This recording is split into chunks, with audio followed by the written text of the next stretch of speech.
Surat Al-Ikhlas diturunkan di Mekah dan ayat-ayat surah ini berjumlah 4 ayat.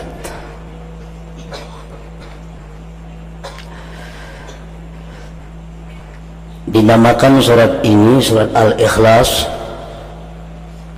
karena orang yang mencintai membaca surat ini akan dapat ikhlas beribadah kepada Allah Subhanahu wa ta'ala. Dan lagi bukan hanya Al-Ikhlas nama surah ini, para ulama mengatakan bahwa surat ini sampai mempunyai 20 nama. Yang demikian menunjukkan kemuliaan dan kelebihan surah ini. Antara lain disebut pula surah ini dengan suratul wilayah, surah wilayah, artinya surah kewalian. Kenapa demikian? Karena barang siapa mencintai ini surah dan mengekali membacanya sara waliyan lillah, dia akan menjadi salah seorang walinya Allah Subhanahu wa ta'ala. Disebut pula surat ini suratul ma'rifah karena orang yang memahami surat ini dan mencintai serta memperbanyak membacanya, dia akan diberi Allah ma'rifat kepadanya. Macam-macam nama surat ini yang menunjukkan kelebihannya. Nah, para muhibbin rahimakumullah,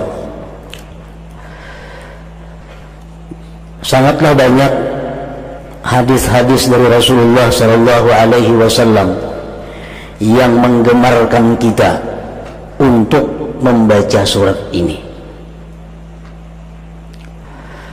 Antara lain, yang pertama sabda beliau sallallahu alaihi wasallam, ayajizu ahadukum ay yaqra'a thulutsal Qur'an fi lailah, faqalu ayyuna yutiku dzalik ya Rasulullah, faqala Allahul wahidus samad thulutsul Qur'an, akhrajahu Muslim.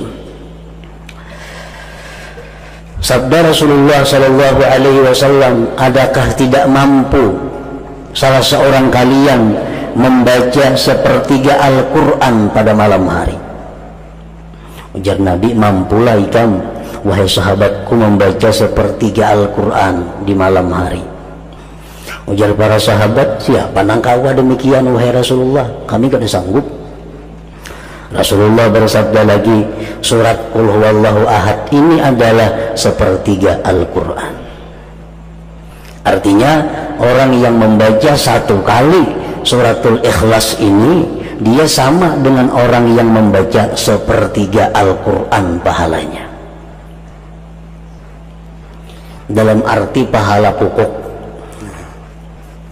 Ya, pahala itu kayak gajian juga, ada gajian pokok, ada gajian tunjangan, macam-macam. Nah, jadi pahala pokok sama, cuma pahala bonusnya kadada. Kan setiap huruf Al-Quran 10 kebajikan, 2 huruf 20. Nah, kalau kita membaca sepertiga Al-Quran, berapa huruf? Itu bonusnya. Kalau pahala pokok kita baca surat Al-Ikhlas, sama dengan pahala sepertiga Al-Quran. Nah, yang kedua, Rasulullah sallallahu alaihi wasallam bersabda kepada seorang laki-laki. Seorang laki-laki ini imam di Masjid Quba. Nah, laki-laki ini jadi imam membaca surah hingga Qul huwallahu ahad. Sembahyang maghribnya, isanya, subuhnya, zuhurnya, asar, bila jadi imam habis Fatihah Qul huwallahu ahad toh. Rakaat pertama, rakaat kedua. Andai kata dia ingin surat yang lain, tetap ada Qul huwallahu ahad itu. Habis itu kita sambung surat yang lain. Pokoknya setiap kali inya sembahyang mesti dibacanya suratul Ikhlas ini. Dilaporkan orang kepada Rasulullah sallallahu alaihi wasallam. Dipanggil oleh Nabi. Ujar Nabi, wa ma yahmiluka an taqra'a hadhihi surah fi kulli rak'ah? Apa yang mendorong engkau?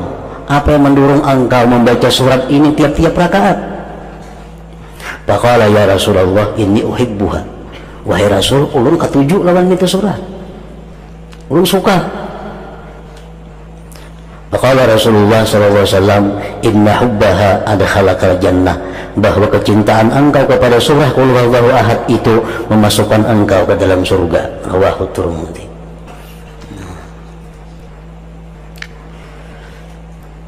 Dalam kitab tafsir Al-Qurtubi disebutkan ini satu dalil bahwa membaca Qul huwallahu ahad itu pada tiap-tiap rakaat dibolehkan, kada makruh. Misal kita sembahyang rakaat pertama Qul huwallahu ahad, kedua itu pulang surahnya, atau rakaat pertama Fatihah Qul huwallahu ahad sambung yang lain, yang kedua kayak itu pulang, itu kada makruh. Bahkan itu mempunyai fadilat yang besar kalau didasari kecintaan kita kepada membaca surat itu. Yang ketiga, Rasulullah sallallahu alaihi wasallam bersabda, "Man qara'a qul huwallahu ahad fi maradihi alladhi yamutu fihi lam yuftan fi qabrihi wa amina min dagtatil qabr wa hamalathu al-malaikatu bi akuffiha hatta tujizahu min as-sirat ila al-jannah." Rawahu Abu Nuaim. Siapa, ujar Nabi kita, yang membaca Qul huwallahu ahad pada waktu dia sakit garing, yang mana dia mati pada garing itu. Ini garingnya, bacanya Qul huwallahu ahad sekali, garing aja berbulan-bulan mati akhirnya. Dia tidak akan difitnah di dalam kubur, artinya bisa menjawab munkar nakir, aman daripada himpitan kubur, aman daripada himpitan kubur, dan malaikat akan membawa dia melalui sirat sampai masuk ke dalam surga. Nah, ini keutamaan surat Ikhlas ini. Jadi bila kita garing baca Qul huwallahu ahad sekali, andai kata kita kada sigar-sigar, mati akhirnya, mati dalam keberuntungan. Nah, kita ingatakan kita kah, siapakah kawan kita, keluarga kita yang sakit, suruh membaca suratul Ikhlas sekali. Andai katanya sigar, nah, batal sudah.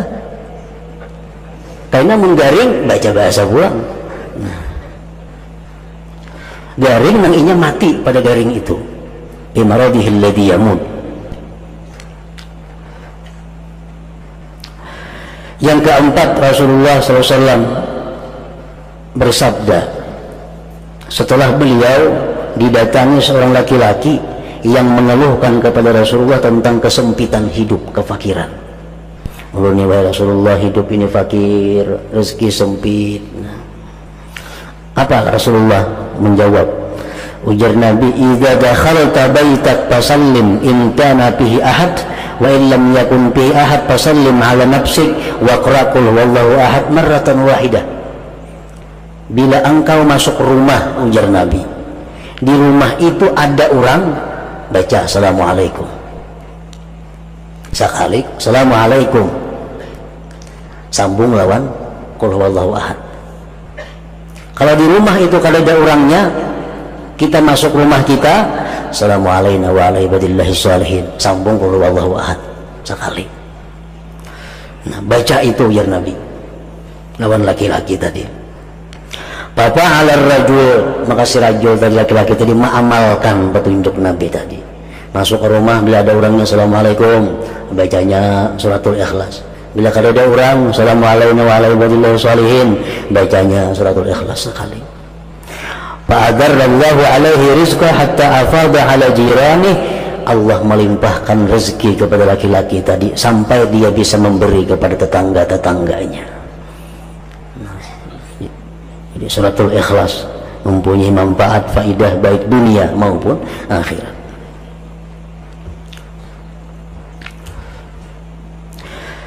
Yang kelima, disebutkan lagi tentang faidah fadilat surah Qul huwallahu ahad ini. Annahu kana Jibril alaihi salam ma'ar Rasul alaihi salatu wassalam id aqbala Abu Dzar al-Ghifari faqala Jibril hadza Abu Dzar qad aqbal. Sewaktu Nabi kita berjalan bersama Jibril alaihissalam, tiba-tiba datang sahabat Nabi yang bernama Abu Dzar Al-Ghifari. Ujar Jibril, nah Abu Dzar datang wahai Rasulullah. Ujar Nabi, awa ta'rifuna, ikan kenal kalawan Abu Dzar itu. Kan Jibril biasa kalau datang ke itu cuma Nabi urusannya. Setelah ketemu Nabi sampaikan wahyu, boleh. Ini kada, tuh ujar Jibril, Abu Dzarrin datang. Ujar Nabi, kamu tahu kawan Abu Dzar itu wahai Jibril? Jibril menjawab, huwa ashharu indana minhu indakum. Di kalangan malaikat Abu Dzar lebih terkenal daripada kalangan manusia. Abu Dzar kalau di malaikat wahai Muhammad terkenal lebih daripada di bumi ini. Bersabda Nabi kita, berkata Nabi kita, bimaza nala hadhihi fadilah. Kenapa dia mencapai ini fadilat wahai Jibril? Keutamaan ini dengan sebab apa dia capai? Jibril menjawab, likasrati qiraatihi qul huwallahu ahad, karena Abu Dzar ini banyak membaca qul huwallahu ahad.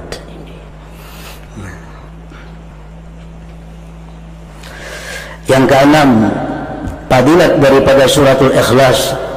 Anas bin Malik meriwayatkan, kunna fi Tabuk, kami berada di Tabuk. Tabuk itu perjalanan 12 hari dari Madinah.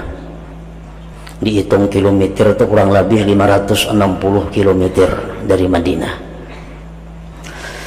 Nah, Rasulullah dan sahabat berperang di sana, perang Tabuk. Fatala'ati syamsu ma laha syu'a' wa diya wa ma ra'aynaha 'ala tilkal halah qattu qabla dhalik fa'ajiba kulluna. Suatu hari matahari terbit, tidak ada cahaya. Matahari itu terbit cuma kalas. Nah, kada kayak biasanya, kada pernah macam itu terbitnya matahari. Kami pun aneh, kenapa matahari jadi demikian?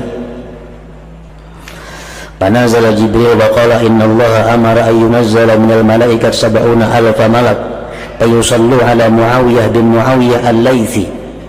Jibril turun mengatakan kepada Rasulullah SAW bahwa Allah memerintahkan 70.000 malaikat turun untuk menyembahyangkan jenazah Muawiyah bin Muawiyah al-Laythi, sahabat Rasulullah yang tinggal di Madinah. Jadi Muawiyah bin Muawiyah ini wafat di Madinah, malaikat diperintahkan 70.000 untuk ikut menyembahyangkannya. Nabi kita berkata kepada Jibril, bima balagha ma balag, dengan apa dia mencapai derajat itu wahai Jibril? Jibril menjawab, karena yuhibbu surat al-Ikhlas, karena Muawiyah itu suka dengan surah qul huwallahu ahad. Nah,